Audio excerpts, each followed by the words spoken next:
I'm Shelley Begley, and I'm going to be discussing fast and accurate and non-destructive solutions to materials test up to 1.1 terahertz.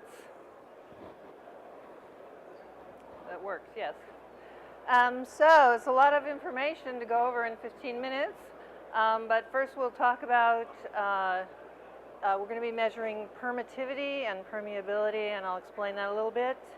And then we'll go through a very brief overview of a lot of methods, and then I'll show you a 1.1 terahertz system that we put together. Okay, so permittivity and permeability. These are represent the interaction of a material in an externally applied electromagnetic field. And we have, so permittivity is the dielectric properties, and it's represented by the Greek letter epsilon and the little r there. Let's see, I'm supposed to be doing this. The little tiny r there is because this measurement is relative to free space, so it's basically a ratio, and with that ratio we get rid of any units, so it's a unitless measurement. And it's complex. So we have the real part and the imaginary part. The real part represents the storage of the energy from the field in the material. And this is a kind of a reciprocal thing during the cycle. It gets stored and released and stored and released. And during that process, we have some loss. And that's represented by the imaginary part. Okay, and so the magnetic properties are designated by the Greek letter mu. And it's the same thing, where we have the real and imaginary part representing the storage and the loss in the material. And you'll also hear of tan delta, and this is really just the ratio of the imaginary part divided by the real part, and it kind of gives you a relative, an idea of how lossy your material is relative to what the dielectric properties are. They're also often called dissipation factor. So you'll hear all these terms. This is what they mean. Okay, so there's a lot of methods here. And it can often seem very confusing, like a big puzzle, in which to choose, you know, is, people ask me all the time, which is best? Which is best? What do I want to do? And they, of course, they'd like the one answer that fits all problems. And that's just not the case at this point in time. So we have a lot of variables it depends on, and this is a big long list which we don't have time to go through. So I'm going to simplify it here and shorten up this list to the top three. So we have frequency of interest, which pretty much determines which analyzer you're going to choose. You have a LCR impedance analyzer or a network analyzer. And then the form of the material, whether it's a liquid or a solid or a powder or something soft or hard, and then these expected values of epsilon and mu. And those will kind of determine which little fixture, sample holder, method that you choose.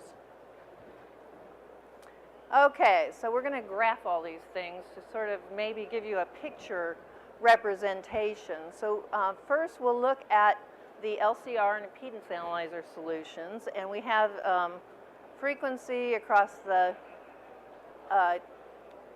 x-axis here, and then I divided it between, try this one. I'm doing better here. Liquids and solids, okay? So first, as a parallel plate capacitor method. And this is just a couple of metal plates, and you put your sample in between, and we measure capacitance, and from that we can calculate permittivity. For solid materials, these plates clamp down on your material, so there's no gap. But for liquids, we also have a solution for liquids. The plates are at a known distance apart, and you fill this thing up with a liquid. And these solutions, depending on which fixture you choose, go anywhere from the hertz to 1 gigahertz. If you need to measure magnetic probability, and they're just for dielectric materials. If you want to measure magnetic materials, we have a magnetic text fixture, which is just a coil, and your material has to be shaped into a round shape with a hole in the center called a toroid or a donut shape, and fit into this fixture, and this will go up to 1 gigahertz also. Okay, and then we have a coaxial probe. This is an open-ended coax structure. At the very tip is open, and the field fringes into the air or whatever sample you put into it, and we measure reflection coefficient with this. And it's usually used with a network analyzer, but we can also use it with an impedance analyzer and go down to 10 megahertz. And so now looking at the network analyzer solutions, we can see our dielectric probe kit, the coaxial probe method, and Agilent has these probes up to 50 gigahertz, and other companies make them higher frequency that will work with Agilent network analyzers. All right, so coaxial probe is best for liquids or solids or that are soft or something conformable that can press right up to the probe tip and not leave an air gap, because that can cause significant error. Okay, moving on, we have a resonant cavity method, and this is mostly used for thin sheets of material that are very low loss, usually printed circuit board materials or some kind of ceramic packaging materials that have a very small imaginary part of permittivity. And it works a little different. We have a resonance in the fixture, and we measure the frequency and the quality factor of that resonance. We put a material in and it shifts downward, and the quality factor degrades, and we can calculate the real and imaginary part of permittivity from that. There's lots of different types of fixtures. Here's just a few. We have a split cylinder resonator, a split post dielectric resonator from a company named QWED, and they're right over here. And we have one also at our booth. And then if you need to go, these go up to maybe 20 gigahertz. And if you need to go higher, you can get an open resonator, and these have a couple of mirrors, and your sample goes in between.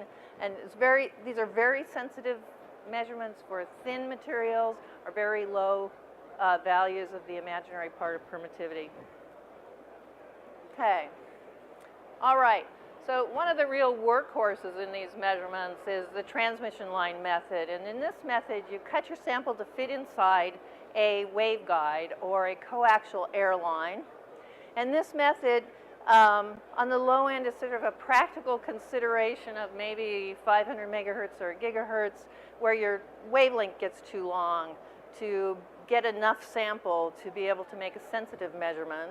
And at the high end, it gets limited by the practical ability to machine your sample to fit in some tiny waveguide structure. And so usually at high frequencies, we launch out into free space with some antennas. Now you get a couple of antennas pointing at each other and a sample in the middle. And so I'm going to show you that system. So here we have a network analyzer. This one just happens to be a PNA-X with the dual source, and connected to it is Virginia diodes, frequency extenders from 750 gigahertz to 1.1 terahertz.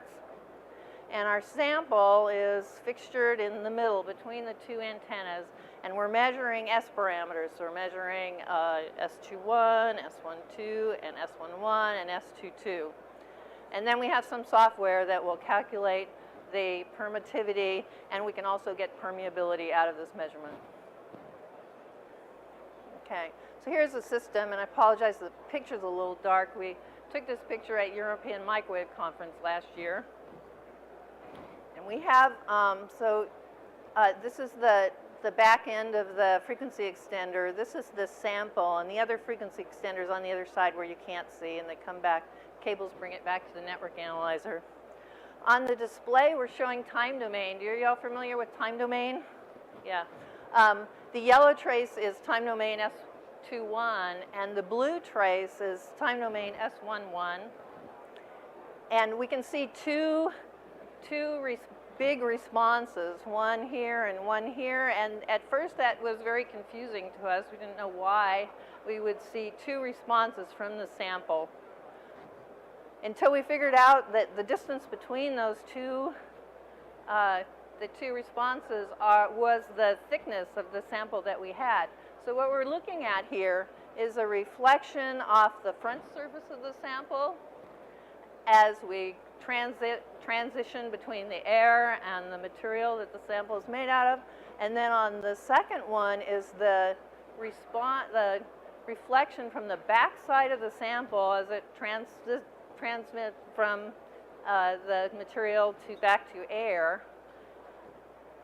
And we can see this because we have such a huge, frequency span when we get up to the terahertz, 750 gigahertz to 1.1 terahertz.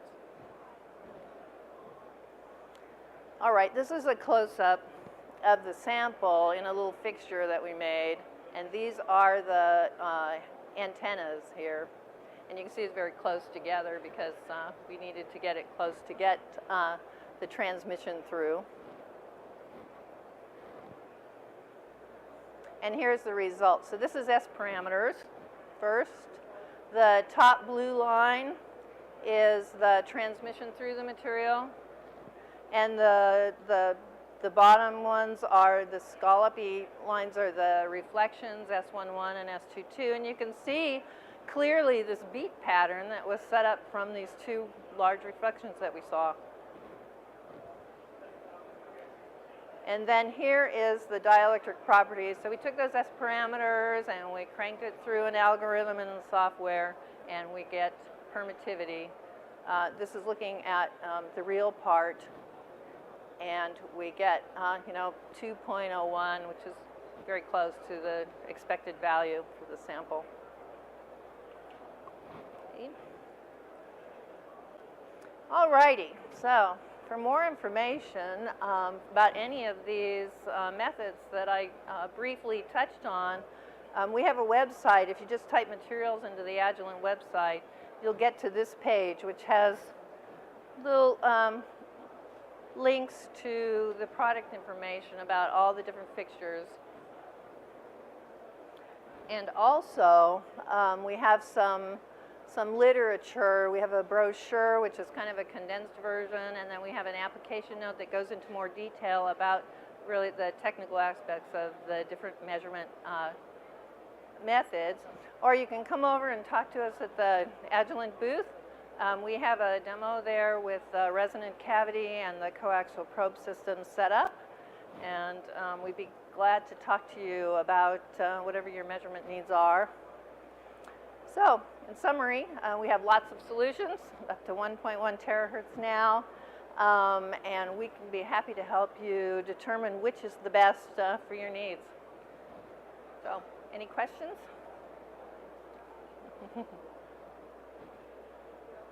Nope? Well then, thank you.